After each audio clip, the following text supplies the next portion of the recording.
Bismillahirrahmanirrahim. Assalamu alaikum students. My name is Fazan Farooq and welcome back to my channel.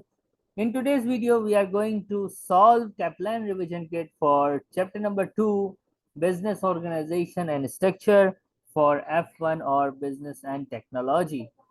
जैसे कि जब हम पढ़ते हैं बिजनेस ऑर्गेनाइजेशन एंड स्ट्रक्चर तो हम बिजनेस के डिफरेंट डिफरेंट स्ट्रक्चर्स को देखते हैं, एंटरप्रेन्योरशिप को देखते हैं, फंक्शनल को देखते हैं, ब्यूरोक्रेसी को देखते हैं, tall structure, flat structure, matrix structure, ये सारी बातें हम करते हैं। लेकिन जिम्सबर्ग की बात कर लेते हैं, लेकिन जब सॉल्व करने बैठते हैं क्वेश्चंस तो हमें होती है प्रॉब्लम। तो ये प्रॉब्लम आपकी सॉल्व करने के लिए हमने बनाई है ये वीडियो। तो वीडियो आगे बढ़ाने से पहले हम जरूर कहेंगे कि चैनल को सब्सक्राइब कीजिए, वीडियो को लाइक और शेयर कीजिए और एंड तक वीडियो को जरूर देखिएगा। क्वेश्चन नंबर 11 आप सबकी स्क्रीन पे आ रहा है। क्या पूछा है देखिएगा जरा। क्वेश्चन कहता है which of the following statement regarding the entrepreneurship structure is correct. सबसे पहले हमारा एक स्टाइल है, जब हम रिवीजन के सॉल्व करते हैं तो हम आपको टॉपिक का रिवीजन भी करा देते हैं। भाई एंटरप्रेन्योरशिप क्या होता है? Set system, one man show, एक बंदा अपने मफाद के लिए, अपने बेनिफिट्स के लिए काम करता है, अपने लिए काम करता है, बाकी सब उसके अंडर में होते हैं। यानी जैसे कि ये यूं कह लो कि एक बंदा है और वो कंपनी को कंट्रोल कर रहा है, छोटी मोटी शॉप, छोटा मोटा बिजनेस, सिंपल इज दैट के सोल ट्रेडर इसकी बेस्ट एग्जांपल हो सकता है। एक बंदा जब देख रहा है, हर चीज देख रहा है, हर चीज कंट्रोल कर रहा है, as a seth, as a owner, as a entrepreneur, तो क्या होगा? वो अपने मफाद, अपने बेनिफिट्स, अपने गोल कांग्रेस का ख्याल रखेगा कि नहीं? और यही तो सबसे बड़ा एडवांटेज है, हाई कंट्रोल। एंटरप्रेन्योरशिप में कंट्रोल जो है वो ज्यादा होता है, क्योंकि सेठ उस वक्त सर पे मौजूद होता है। यानी उसके मफादात का सेठ जैसा सोच रहा है वैसे ही सब कर रहे होते हैं, और इसी को तो गोल कांग्रेस कहते हैं। ये हमने टॉपिक का रिवीजन दिया। अब हम पढ़ते हैं आंसर। तो आंसर करेक्ट पूछा है ना कि विच इज करेक्ट, ढूंढते हैं। It usually allow for defined career path for employees. ठीक है, हो सकता है, बात सही है, लेकिन क्या इससे बेस्ट आंसर हमें मिलता है? It often enjoy strong goal congress throughout the organisation. ये तो answer best of the best है। ये भी सही है कि एम्प्लॉइज सेट के ऊपर तो जा नहीं सकते, लेकिन best of the best select करना है तो एंटरप्रेन्योरशिप का सबसे बड़ा एडवांटेज जो है उसका यही है कि एंटरप्रेन्योरशिप के अंदर सेट होता है और सेट अपने गोल कांग्रेस का ख्याल रखता है। सी में क्या था? अभी आंसर हो गया C. It can normally cope with significant diversity. ये एंटरप्रेन्योरशिप में इतनी डाइवर्सिफिकेशन वगैरह नहीं होती। Question number 12 easy question. Disadvantage of functional structure. Functional structure क्या होता है भाई? फंक्शनल स्ट्रक्चर ये होता है जिसके अंदर मैनेजर्स को अपने अपने फंक्शन का काम करने का इजाजत होती है। फंक्शन वाइज हम कंपनी की हायरार्की को तोड़ देते हैं। अब इसे पूछा है आपसे ड्रॉबैक, तो इसका ड्रॉबैक क्या है?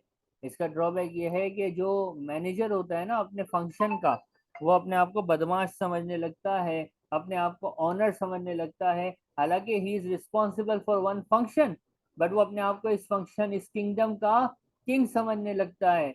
और जब किंग समझेगा तो फिर कंपनी के जो ऑब्जेक्टिव्स हैं उनको करेगा साइड पे और पर्सनल बेनिफिट्स को देखेगा।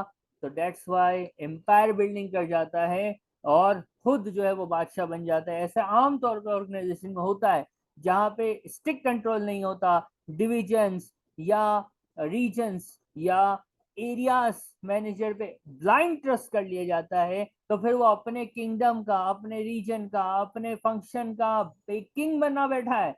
और जब वो किंग बना बैठा है तो फिर वो जो मारे, जो काम करे, कोई पूछने वाला नहीं होगा।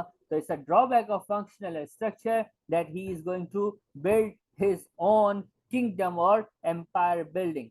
होपफुली ये क्वेश्चन आपको समझ आया होगा। क्वेश्चन नंबर 13, बड़ा आसान सा क्वेश्चन। अब आप कहेंगे सर आप हर क्वेश्चन को आसानी बोलते हैं, तो मैं मोटिवेट तो करूंगा ना। तो क्वेश्चन नंबर 13 हमें कहता है कि P is a company that make single product very standardise ways. अच्छा भाई, स्टैंडर्डाइज वेज हैं। अच्छा, मैन्युफैक्चरिंग का तरीका स्टैंडर्डाइज है, कंपनी के अंदर रूल्स हैं, प्रोसीजर्स हैं, जबरदस्त। इसी को तो मशीन ब्यूरोक्रेसी बोलते हैं। कि जब रूल्स हो, रेगुलेशन हो, पॉलिसी हो, प्रोसीजर हो, यानी हम इंसानों के गुलाम ना हो, हम पॉलिसी, रूल्स, मैनुअल्स, प्रोसीजर्स पे बात करें। अगर हम ऐसा करते हैं तो ये किसी प्रोफेशनल ब्यूरोक्रेसी की एग्जांपल नहीं है, ये सिंपल या एंटरप्रेन्योरशिप की एग्जांपल नहीं है, ये डिवीजन की एग्जांपल नहीं है, ये मशीन ब्यूरोक्रेसी की best of the best example है। नेक्स्ट क्वेश्चन आप देखेंगे, क्वेश्चन नंबर 14। तो इसके अंदर कुछ पूछा है कि कौन सा स्ट्रक्चर आपको अप्रोप्रिएट लगता है। एच कंपनी जो है वो अनरिलेटेड प्रोडक्ट्स यानी डिफरेंट डिफरेंट किस्म की प्रोडक्ट बनाती है जो एक दूसरे से बिल्कुल अलग अलग हैं। यानी बाइसाइकिल भी बना रही है, फर्नीचर भी बना रही है, इलेक्ट्रॉनिक का सामान आप देख लो, हर चीज दूसरे से टोटली डिफरेंट है। It is aware that each of the product require different strategies and function. यानी बॉस या ऑनर समझदार है, उसको पता है कि भाई अलग अलग चीजें हैं, अलग अलग स्ट्रेटेजी फंक्शन चाहिए, तो कौन सा स्ट्रक्चर करना चाहिए। तो भाई इधर मैट्रिक्स तो कभी भी नहीं, मैट्रिक्स में तो दो बॉस होते हैं। फंक्शन के अकाउंट्स अलग, मार्केटिंग अलग, लेकिन हर किसी प्रोडक्ट इस तरह से तो नहीं चलेगा, एंटरप्रेन्योर तो हो ही नहीं सकता। इधर हम कहते हैं डिवीजन बनेंगे। क्या बनेंगे? डिवीजन। बाईसाइकिल का अलग डिवीजन, फर्नीचर का अलग डिवीजन, इलेक्ट्रॉनिक्स का अलग डिवीजन। मतलब क्या हुआ कि एच क्या चाह रही है, H wants each product separate चले, तो उसके लिए उसको क्या चाहिए, मैट्रिक्स नहीं चाहिए, उसको कौन सी अप्रोच चाहिए, डिविजनलाइजेशन चाहिए, ताकि क्रिएट हो सेपरेट डिवीजन और कंपनी जो है वो आगे से आगे बढ़ सके और चीजें इजी रहें।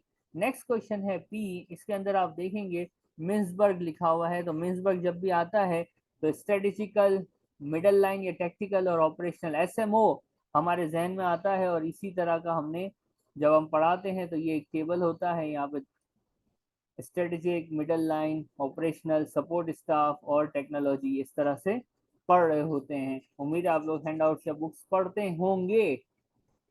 P is a firm, P is a firm. अच्छा भाई, पी एक कंपनी, फर्म है। Which prepares financial statement for its customers, customer को फाइनेंशियल स्टेटमेंट्स देते हैं। According to Mintzberg organisation model, junior accountant who prepare customer financial accountant will be representing as a junior बंदा है, strategic तो हो नहीं सकता। अकाउंटेंट है तो टेक्नोलॉजी से इसका कोई ताल्लुक नहीं है। जूनियर है तो ये मिडिल मैनेजमेंट हो नहीं सकती। आंसर या तो ए है या डी है। मुझे बताओ, जूनियर अकाउंटेंट कस्टमर से इंटरेक्ट कर रहा है, इसका रोल जस्ट सपोर्ट वाला है या कस्टमर सेटिस्फेक्शन वाला है? सोचो। ये इसका कंपनी का मेन काम कर रहा है कि जस्ट मेन कामों को सपोर्ट कर रहा है? ये एक ऐसा काम कर रहा है जिससे कस्टमर का कॉन्फिडेंस बिल्ड होगा। तो he is not doing support activities, he is aligned with customers. So ये ऑपरेशन का बंदा है भाई, he is part of operational core. Option A इसका आंसर बनता है। नेक्स्ट क्वेश्चन की तरफ पढ़ेंगे, क्वेश्चन नंबर 16। देखिए, हम आपके लिए इतनी मेहनत करते हैं और अगर आप चैनल को सब्सक्राइब नहीं करेंगे तो फिर हमारा दिल बड़ा उदास होता है। ठीक है, क्वेश्चन नंबर 16 कहता है कि कौन सा स्ट्रक्चर है result in potential loss of control over की ऑपरेटिंग डिसीजंस। इन कॉल कांग्रेस सेठ के मफादात कहाँ पे लूज कर जाते हैं, कंट्रोल। मैट्रिक्स में तो कंट्रोल स्ट्रिक्ट होता है, एंटरप्रेन्योरशिप में भी कंट्रोल स्ट्रिक्ट होता है। फंक्शन, फंक्शन वाइज ऊपर तो सेट बैठा है। ज्योग्राफिकल अगर आप अलग अलग कर दो, ज्योग्राफिकल अलग आप अगर आप अलग अलग कर दोगे तो डेफिनेटली जो है वो गोल कांग्रेंस कम से कम हो जाएगी। तो आंसर होगा D, D for duck. Next है क्वेश्चन नंबर 17। ट्रू फॉल्स खेलते हैं। Tall organisation have narrow span of control. Tall, tall, tall ये कम लेवल्स, फ्लैट ये इतने सारे लेवल्स। फ्लैट में कंट्रोल शेक करता है यानी वाइड होता है, यहाँ पे कंट्रोल टाइट होता है यानी नैरो होता है। ट्रू है। फ्लैट ऑर्गेनाइजेशन जिसमें शॉर्ट स्केलर चेन होता है, सही है। ये है हमारे पास फ्लैट, ये है हमारे पास टॉल, ठीक है। नैरो होता है, मैंने थोड़ा आगे पीछे लिख दिया, मैं सही कर लेता हूँ, 1 सेकंड रुकिएगा। ये बोल बोल के हम लिख रहे होते हैं।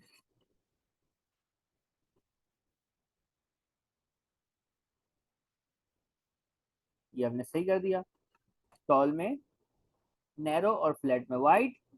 और स्केलर चेन क्या होती है, ये हम पढ़ाते हैं कि यार ये देखो बीच में जो ये लाइंस है ना, ये एक है, ये दो है, ये तीन है, ये चार है, ये पांच है, ये छह है, यहाँ पे एक दो, ये लाइंस ज्यादा ज्यादा लेयर्स कहाँ होती हैं, टॉल में फ्लैट में। तो टॉल में ज्यादा लेयर्स होती हैं, वाइड में फ्लैट में जो है वो कम होती हैं, यानी फ्लैट में शॉर्ट स्केलर चेन होता है। तो आंसर बिल्कुल सही है, then both statements are true. Question number हम 18 की बात करेंगे। पूछा है कौन से दो स्टेटमेंट्स राइट या रॉन्ग, ट्रू और करेक्ट हैं या एडवांटेजेस हैं सेंट्रलाइज के। ठीक है, सेंट्रलाइज का मतलब होता है एक हेड ऑफिस हो, सारे डिसीजन वहीं पे हो रहे हो। तो advantages, reduce training cost within organisation, सब कुछ एक ही हेड ऑफिस हो रहा है तो हर किसी को ट्रेन करने की जरूरत नहीं है। तो one is the correct answer. Better local decisions हैं, local expertise, head office Karachi में या हेड ऑफिस या लंदन में है, तो लंदन के लोगों को बर्मिंगम की नॉलेज कहाँ से लोकल एक्सपर्टाइज आएगी, क्या हो गया। तो ये तो गलत है। बेटर मोटिवेशन, लोग हर चीज हेड ऑफिस से पूछें और बोले वाह वाह वाह हम तो खुश हैं, ऐसी बकवास नहीं करनी चाहिए। और रिड्यूस इन सब ऑप्टिमम बिहेवियर, के लोगों के पर्सनल बिहेवियर नहीं, हेड ऑफिस का एक ही चलेगा, एक ही बदमाश होगा जो हेड ऑफिस होगा, उसी का बिहेवियर सबके लिए होगा। One and four option is D, D for duck again. Next है, which founder alias structure is Sensa planning to adopt. Sensa इस कंपनी का नाम है, सही है, कोई नई थ्योरी नहीं आ रही। प्लानिंग टू आउटसोर्स, आउटसोर्सिंग आती है तो जहन में आता है वर्चुअल, हमने आंसर ही बता दिया लेकिन समझते हैं।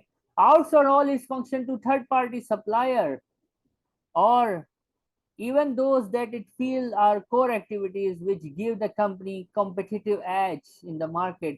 सब काम अपना किसी और को पकड़ाना, ये क्या कहलाता है, वर्चुअल, कि आप कुछ नहीं करो, आपके सारे काम जो है वो कोई और करेगा, इट्स कॉल्ड वर्चुअल ऑर्गेनाइजेशन। इसके बाद हम आगे बढ़ेंगे क्वेश्चन नंबर 20 की तरफ।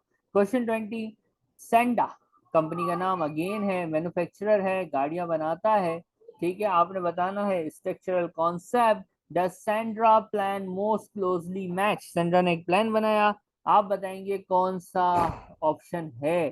तो Sandra manufacture car, she has recently decided to, रोक दो मैन्युफैक्चरिंग, बंद कर दो, क्या बंद कर दो, कार विंडो को, और इसके अलावा क्या करो, will by the window readymade from the external supplier, the remaining component of the motor vehicle will continue. इस तरह की काम, इस तरह की हरकत, ये हम आपको बताते हैं, पढ़ाते हैं। आप पहले खुद बनाते थे, आप क्या करते थे, पहले खुद बनाते थे, अब आपने वो काम बनाना छोड़ दिया और किसी और से खरीदना शुरू कर दिया। रीजन कुछ भी हो सकता है, कि बाहर से सस्ता मिल रहा है, आपको महंगा पड़ रहा था, आपके ओवरहेड ज्यादा हैं, बाहर सस्ता में पड़ रहा है, चाइना से सस्ता मिल रहा है, what's ever reasons are, because of any reasons, अगर आपने प्रोडक्शन किसी पार्ट ऑफ आइटम की, जो आपकी फिनिश गुड का पार्ट था, छोड़ दिया है, और you are now going to buy it from a supplier, तो इसको कहते हैं मॉड्यूलर स्ट्रक्चर। इसको क्या कहते हैं जनाब, मॉड्यूलर स्ट्रक्चर, याद कर लीजिएगा। क्वेश्चन नंबर 21, ट्रू फॉल्स, दोनों क्वेश्चन 21 22 ट्रू फॉल्स के हैं। ऑफ शोरिंग हम पढ़ाते हैं क्लास में, लेकिन याद किसी को नहीं रहता, जब किट कर रहे होते हैं तो जहन मारे सर ने पढ़ाया कब था, तो बेटा हमने ये ऑफ शोरिंग पढ़ाया था, याद दिलाएंगे आपको इंशाल्लाह।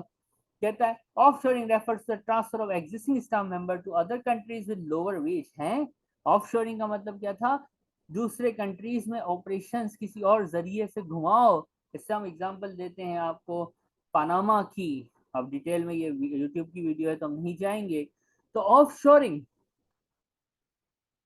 थर्ड प्लेस से कुछ एक्टिविटीज को करना, अपने स्टाफ को वहां भेजना, ऐसा कुछ भी नहीं होता, ये फॉल्स है।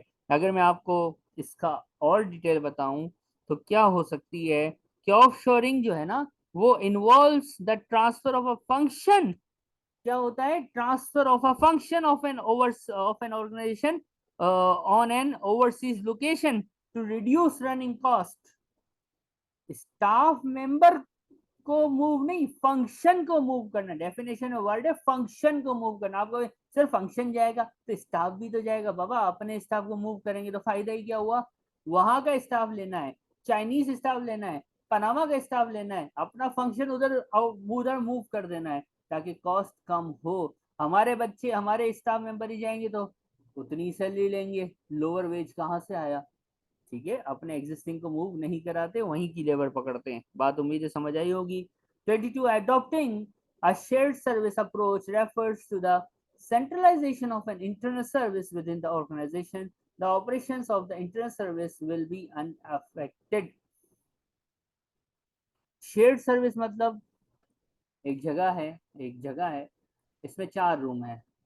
कंपनी ए ने एक कमरा ले लिया, कंपनी बी ने दूसरा ले लिया, कंपनी सी ने तीसरा, कंपनी डी ने चौथा। शेयर्ड सर्विस हो गई। ठीक है, क्या ये सेंट्रलाइज होगा जरूरी है। तो अगर हम डेफिनेशन आपको बताएं शेयर्ड सर्विस की तो वो ये है कि shared service involve streamlining operations in order to reduce cost. आप किसी और कंपनी से शेयरिंग कर लेते हैं ताकि आपकी कॉस्ट रिड्यूस हो। इम्प्रूव इससे होती है कंसिस्टेंसी, सर्विस, काम। ठीक है, आपके बिजनेस का बेस्ट यूटिलाइजेशन होता है इससे। क्या ऐसा कुछ लिखा हुआ है। इंटरनल कोई फर्क नहीं पड़ेगा भाई, हम तो कॉस्ट कट करने चाह रहे हैं। फर्क नहीं पड़ता तो मैं क्यों जाऊं शेयर सर्विस की तरफ। क्यों, अपनी एक प्राइवेसी है, अपना अलग सेंट ऑफिस है, ये जबरदस्त प्लाजा बनाया हुआ उसमें रहूं। शेयर सर्विस में क्यों जा रहा हूँ, कॉस्ट कट के लिए। अनअफेक्टेड है तो फिर शेयर सर्विस का फायदा। Answer is B for false.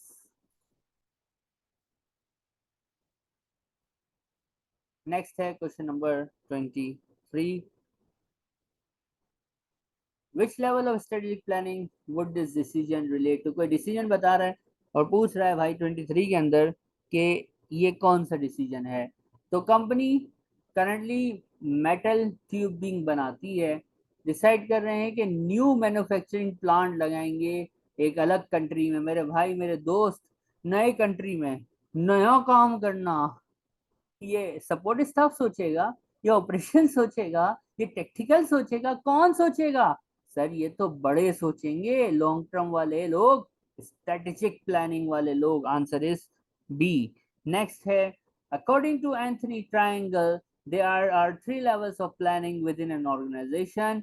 कौन सा जूनियर मैनेजमेंट होता है, तो भाई जूनियर मैनेजमेंट ऑपरेशन को बोलते हैं। अभी हमने ऊपर एक क्वेश्चन भी आपका डिस्कस किया है कि junior management is always part of operational team. ठीक है, ऑपरेशनल मैनेजमेंट या हायरार्की या technical middle line, sorry strategic middle line और ऑपरेशन में जूनियर मैनेजमेंट ऑपरेशंस का पार्ट होती है। क्वेश्चन नंबर 25 को देखेंगे। When considering the role of different departments, which of the following is likely to be considered with identify and satisfying the need of the customer? Customer की need, customer से जुड़ा हुआ, customer की बातों को हम तक लाने वाला। क्या प्रोडक्शन होता है, नहीं। R&D होता है, नहीं। परचेजिंग होता है, नहीं। ये होते हैं मार्केटिंग वाले जो हमारे सारा पैसा लुटा देते हैं। ये दे दो, वो दे दो, इस कस्टमर को ये गिफ्ट दे दो, ये बड़ा कस्टमर है, ये कर दो। तो ये लूट मचाने वाला डिपार्टमेंट होता है। 26 true false. An online retailer using 4P marketing mix model should categorize its website under the category of place। क्या मार्केटिंग के जो 4Ps हैं उसमें प्लेस में वेबसाइट आ सकती है, तो बिल्कुल आ सकती है। प्लेस का मतलब क्या था, लॉजिस्टिक्स, तरीकाकार, जहां से माल बिकेगा, जहां वहां तक माल आएगा कैसे, तो वेबसाइट वो है जहां पे माल डायरेक्टली सेल हो सकता है। तो वेबसाइट हमेशा प्लेस का पार्ट बन सकती है। क्वेश्चन नंबर 27 की हम बात करेंगे। Marketing orientation believes that. अब ये देखो थोड़ा सा टेक्निकल क्वेश्चन है। अगर हैंडआउट से नहीं पढ़ा हुआ है तो पहले हैंडआउट को पढ़ना, फिर हमारी इस वीडियो को देखना, वरना आपको बहुत कुछ प्रॉब्लम हो सकती है। देखो, marketing orientation believes that product should be sold actively and aggressively। ठीक तो लग रहा है, लेकिन इससे बेटर भी मिलेगा। Meeting customer need, customer need meet करोगे तो क्या प्रोडक्ट सेल होगी। हाँ, यानी अगर हम बी को पकड़े तो ए ऑटोमेटिकली इसमें कवर है, तो ठीक है, तो ए छोड़ के हम बी पे आ रहे हैं। कस्टमर की नीड मीट करो कॉम्पिटिटर से अच्छे तरीके से, ताकि हमारी कॉर्पोरेट को सक्सेस मिले। यही तो मार्केटिंग की डेफिनेशन है। लेकिन आगे भी पढ़ेंगे। Level of sales, advertisement, sales promotion is the key. ये क्या, ये मार्केटिंग करना, खाली ऐड डालते रहना। भाई टारगेटेड ऐड हो, लोगों की आप नीड पूरी नहीं करोगे और आप ऐड पे ऐड दोगे, मार्केटिंग करोगे, तो क्या ये मार्केटिंग का ये ऑब्जेक्टिव है? मार्केटिंग का ऑब्जेक्टिव है कस्टमर सेटिस्फाई करके और बिजनेस को ग्रो करना। तो सी आंसर नहीं है। लेकिन बहुत सारी कंपनीज हमने देखा सी के पीछे चली जा रही होती हैं, मार्केटिंग में पैसा डूबे चले जा रहा होता है, लेकिन हासिल कुछ नहीं होता। डी प्रोड्यूसिंग, भाई प्रोड्यूसिंग जो है वो मार्केटिंग का काम ही नहीं है, वो प्रोडक्शन डिपार्टमेंट का काम होता है। तो 27 का आंसर है B for ball. Next question की बात करेंगे। 28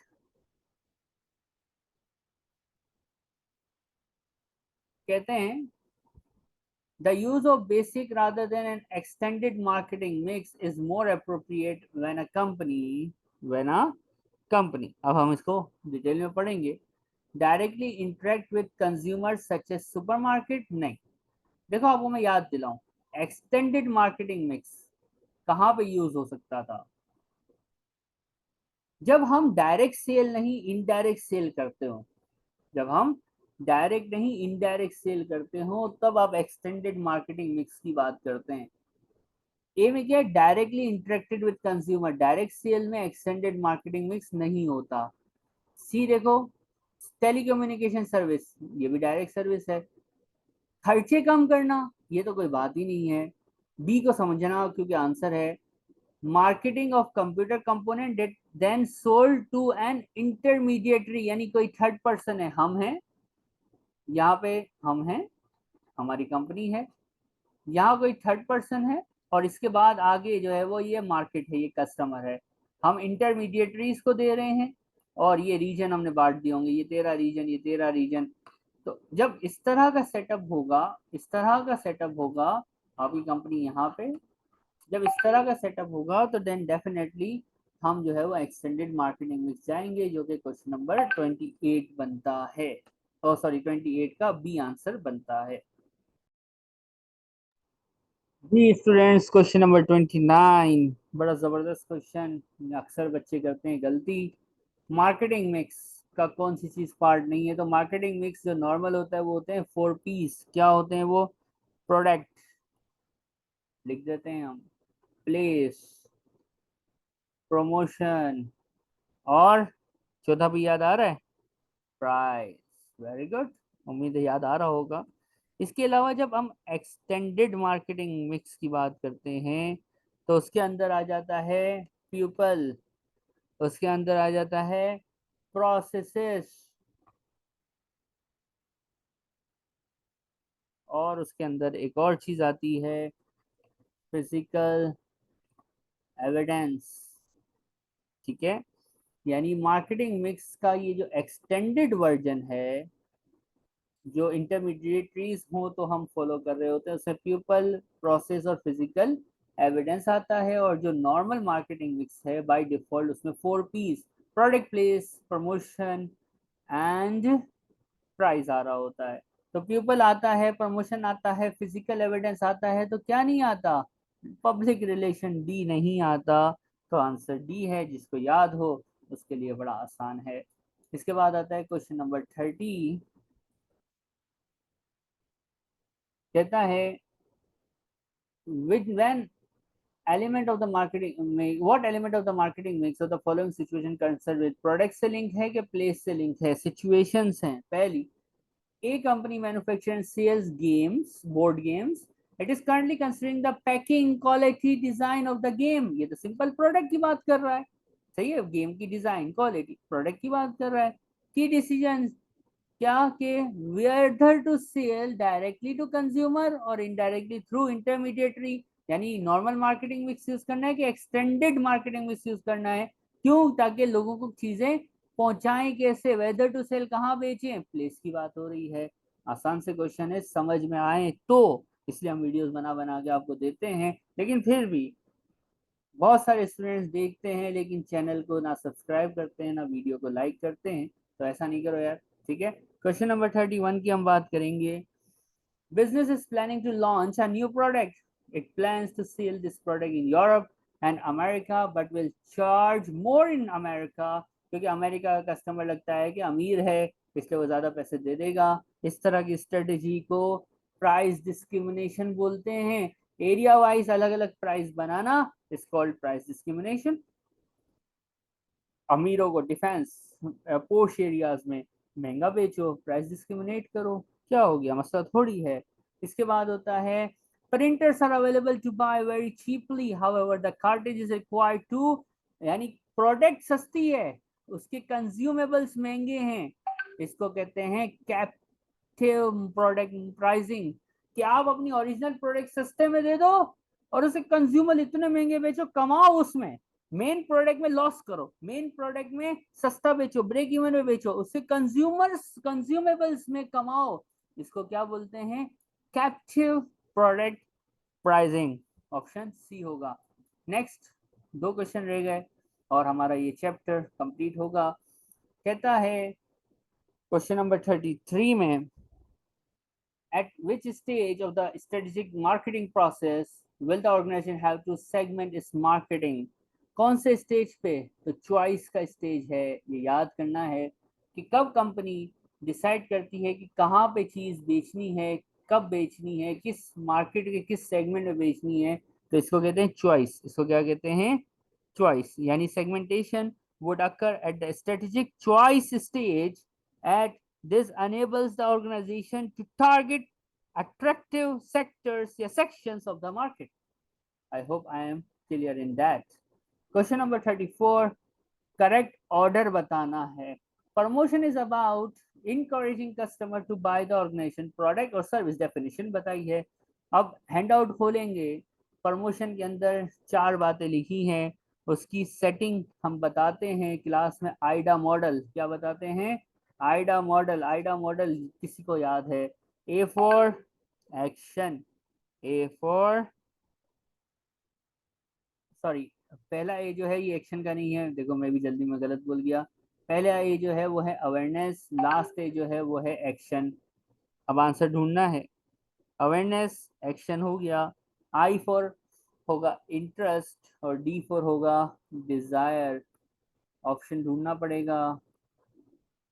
टू, ये टू, फिर आई है तो 4, फिर डी है तो 3 और फिर ए है तो 1।